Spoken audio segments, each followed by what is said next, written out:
Talking about culture, आपने बोला कि पाकिस्तानी जो आर्मी है उन्होंने ऐसा एक कल्चर बना दिया है कि इरैशनली वो हमें इंडिया को तंग करेंगे, राइट? व्हाई डिड यू से सो? क्या कल्चर उन्होंने ऐसा क्या कल्टिवेट किया है कि जहाँ से इरैशनैलिटी ही उधर ब्रीड करती है बार बार? ओके, सो 2003 में मुझे भारत सरकार ने सिलेक्ट किया एक स्टडी प्रोग्राम के लिए यूएसए में। वहाँ पे 33 देश के लोग थे, 80 लोग थे हम। कुछ फौजी थे, ज़्यादातर डिप्लोमेट और ब्यूरोक्रेट थे। उसमें 4 पाकिस्तानी थे, एक ब्रिगेडियर, एक लेफ्टिनेंट कर्नल, एक एयरफोर्स का और एक ब्यूरोक्रेट था। वो जो 2 पाकिस्तानी ऑफिसर्स थे उनसे डील करके मुझे इतनी इंसाइट मिली, क्योंकि जब हम वहाँ गए थे तो एक धारणा है देश में कि देखो है तो हमारे जैसे ही लोग, हमारे जैसे ही थे, हमारे जैसे थे, they are human being like us. That's true, लेकिन उनकी आर्मी हमारी जैसी नहीं है। क्यों? उस आर्मी ने देश पे राज किया है। उस आर्मी के दिमाग में एक एरोगेंस है जो आपको हैरान कर देगी। मैं आपको अभी 1-2 कहानी सुनाऊंगा अभी, लेकिन उसका एक बड़ा स्ट्रेटेजिक लेवल पे देखिए। जब कारगिल की लड़ाई हुई तो जनरल परवेज मुशर्रफ ने अपने प्रधानमंत्री को बताना ज़रूरी नहीं समझा। उन्होंने एयरफोर्स चीफ और नेवल चीफ को बताना ज़रूरी नहीं समझा कि लड़ाई हुई, कि हम लड़ाई करने जा रहे हैं। उन्होंने अपने कई कोर कमांडर्स को नहीं बताया। मैं सीक्रेसी समझता हूँ, लेकिन secrecy army chief, air force chief और नेवी चीफ से नहीं रखता है। हमारा क्या कल्चर था? कारगिल के दौरान मिस्टर वाजपेयी वो रोज़ आर्मी, नेवी, एयरफोर्स के चीफ से मिलते थे और इकट्ठे बैठ के बात करते थे। तो एक वो इनबिल्ट एरोगेंस है। तो जब मैं वहाँ पहुँचा हवाई में कोर्स करने के लिए, Asia Pacific centre for security studies, मेरे को एक बड़ी अजीब बात लगी कि जब हमसे सवाल पूछा जाता है क्लास में तो मैं खड़े होकर बोलता हूँ, मिसाल के तौर पे colonel Neeraj Bali from India. जो पाकिस्तानी खड़े होते हैं वो बोलते हैं colonel so and so from Pakistani army, जैसे कि उस देश की आर्मी नहीं है, आर्मी की का देश है। Okay, now some more examples.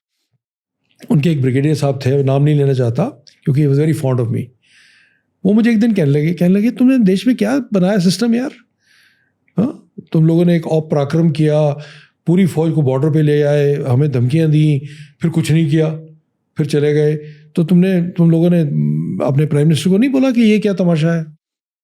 हमारे देश में तो देखो ऐसा है कि मैं ब्रिगेड कमांडर हूँ और मेरे एक सूबेदार किसी कोर्ट केस के चक्कर में गया था, वापस आया तो मैंने बोला क्या हुआ? कहने लगा सर जज ने मेरे अगेंस्ट स्ट्रिक्चर पास कर दिए। तो मैंने फ़ोन उठाया, जज साहब को बोला रात को ट्रेन पकड़ के आ जाना। सुबह जज साहब आए, मैंने उनको एक कप चाय पिलाई, बिस्किट खिलाया। बोला जज साहब हम फौजी हैं, ये स्ट्रिक्चर मत पास किया करो, हमें कानून नहीं आता। तो जज साहब ने कहा ठीक है जनाब। तो उन्होंने कहा ये वाला वापस ले लो। तो उन्होंने कहा ठीक है जनाब। Okay, so when you are arrogant like this, you assume कि दूसरा देश जो है वो भी आपके नीचे दबा हुआ है किसी तरीके से। उनको ये गलतफहमी क्यों नहीं जाती दिमाग से, मैं समझता नहीं हूँ। 71 में 2 टुकड़े कर दिए, हर लड़ाई में हरा दिया, ठीक है, but that arrogance is there, वो अभी भी ऐसे चल रही है। दूसरा मुझे किस्सा याद है बड़ा इंटरेस्टिंग। ये क्लास में खड़े होकर रोज़ इंडिया के बारे में कुछ ना कुछ बोलते थे। हमने एक स्ट्रेटजी बनाई थी। क्या बोलते थे? कश्मीर के ऊपर कि इंडिया ये कर रहा है, गुजरात के ऊपर, फलाना ढिमकीना। क्योंकि वो जो कोर्स था वो आर्मी का कोर्स नहीं था, वो बड़ी स्ट्रेटजी का कोर्स था। हमने अपनी एक स्ट्रेटजी बनाई थी कि हम इनका जवाब नहीं देंगे। तो एक दिन वो पाकिस्तानी ब्रिगेडियर साहब मुझे कहने लगे कि नीरज तू तो इतना अच्छा बोलता है, तू तो आर्टिकुलेट, तो तुम बोलते क्यों नहीं जब हम बोलते हैं? तो हमारा जवाब दिया करो, ऐसे तो हम सीखेंगे एक दूसरे के साथ। तो मैंने कहा सर ऐसा है, हम जवाब 2 रीज़न से नहीं देते। एक इसलिए क्योंकि हमारी फ़ौज की एक ट्रेनिंग है कि जब बास्केटबॉल खेलते हो ना तो ड्रिबलिंग के नंबर नहीं होते, बास्केट स्कोर करने के नंबर होते हैं।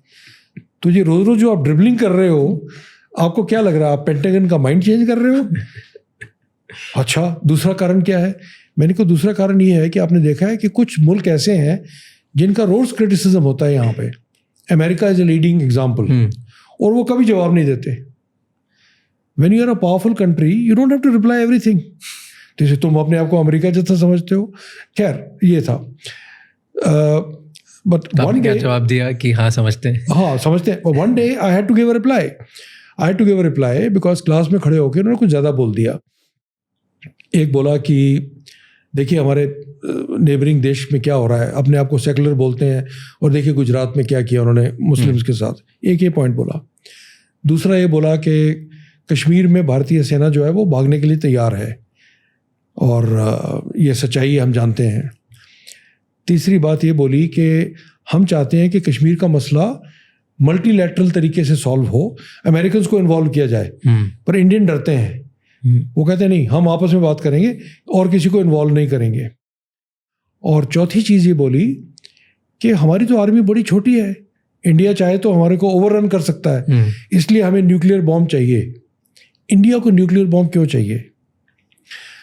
उस दिन जो प्रोफेसर थे डॉक्टर रॉबर्ट वर्सिंग, उन्होंने बोला मेरे को कि जवाब दो। तो मैंने कहा जहाँ तक गुजरात की बात है, मुझे आज तक कोई हिंदुस्तानी नहीं मिला जिसको गुजरात की घटनाओं पे बुरा ना लगा हो। और जो वहाँ की सरकार है, राइट विंग बीजेपी की सरकार थी उस ज़माने में भी, उन्होंने बहुत लोगों को ऑलरेडी सज़ा दिलाई है। मैंने कहा देखिए कंट्रास्ट देखिए, हमारे नेबरिंग मुल्क में शिया सुन्नी झगड़े होते हैं, उसको छुपा दिया जाता है। दूसरी बात हुई ये जो बायलैटरल वाली, हमारी एक बड़ी पुरानी सिविलाइजेशन है, पाकिस्तानी भी उसका हिस्सा थे। मुझे बात बड़ी अजीब लगती है कि हमें रेफरी चाहिए अमेरिका से या कहीं और से अपनी प्रॉब्लम सॉल्व करने के लिए। इन एनी केस अमेरिकन का रिकॉर्ड क्या है सॉल्व करने का प्रॉब्लम? मिडल ईस्ट ना, कोरिया ना, वियतनाम ना, तो why should we call them? मैं आपको एक उदाहरण दे सकता हूं जिसमें बायलैटरल लेवल पे हमने एक बहुत कमाल का चीज़ सॉल्व की थी। 1971 की लड़ाई के बाद हम शिमला में मिले और हमने उस एग्रीमेंट के बेसिस पे पाकिस्तान के 100,000 सोल्जर्स जिन्होंने हमें सरेंडर किया था उनको आज़ाद कर दिया। ये सुन के वो पाकिस्तानी तिलमिला गए, खड़े होने लगे। तो प्रोफेसर ने कहा नहीं बैठो बैठो, जवाब देने दो। तो मैंने कहा तीसरी बात है जो न्यूक्लियर बॉम्ब की, मैंने इंडिया में रहते हुए फौजी डिस्कशन में न्यूक्लियर वर्ड और पाकिस्तान एक लाइन में कभी नहीं सुना था।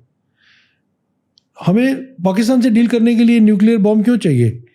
आपकी बात सही है, हम तो we can over run you, but we have regional responsibilities. हमारे ग्लोबल विजन है, हमारी दूसरे गोल्स हैं। हमारी मिसाइल्स की रेंज देखो, वो पाकिस्तान के लिए नहीं है। That is why we need this.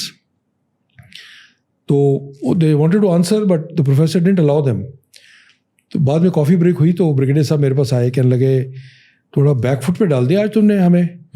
तो लेकिन यार वो नहीं बोलना चाहिए था तुम्हें 100,000 सोल्जर्स वाली बात। देख बाकी तो सिविलियन है, हम फौजी हैं, ये थोड़ा बुरा लगता है ना ये सरेंडर वाली बात। तो मैंने कहा जो कश्मीर पे आपने बात बोली वो अच्छी बात थी। मैंने कहा सर मैं आपको एक बात बताऊं, मैं आपका छोटे भाई की तरह हूँ। अगर वाकई आपका ये इंडियन आर्मी के बारे में ये आपका भ्रम है कि कश्मीर से भागने वाली है, remember my words, in next war you will get a major surprise because you are living in a fool's paradise. तो I said, this is what it is, this is the truth. उसके बाद थोड़ा उनका बोलना कम हो गया था।